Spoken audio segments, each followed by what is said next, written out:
ఇంకా ఆ విందులో 3 రోజులు గడిచినా ఎవరు దానికి సమాధానం చెప్పలేదు.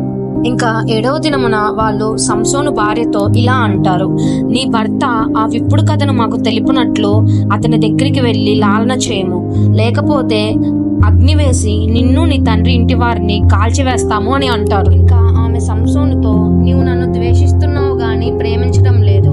దానికి సంసోను ఏమైంది అని అంటాడు. అందుకు ఆమె, నీవు మా జనులకు ఒక విప్పుడు కథను చెప్పావు, దాని యొక్క భావం ఏంటో నాకు తెలుపుము అని అంటుంది. అందుకు సంసోను, నేను మా తల్లిదండ్రులకే ఆ కథ యొక్క భావాన్ని చెప్పలేదు, నీకు చెప్తానా అని ఆమెతో అంటాడు. ఇంకా ఆమె ఆ విందు జరిగి 7 రోజులు సంసోన్ని తొందర పెట్టడం వల్ల సంసోన్ ఇంకా ఆ కథ యొక్క భావాన్ని చెప్తాడు. తరువాత ఆమె ఆ కథ యొక్క భావాన్ని వాళ్ళకి వెళ్ళి చెప్తుంది. ఇంకా 7వ దినమున సూర్యుడు అస్తమింపక మునిపే వాళ్ళు వెళ్లి సంసోను దగ్గర, తేనె కంటే తీపి అయినదేది, సింహం కంటే బలమైనదేది అని సంసోనుతో చెప్తారు.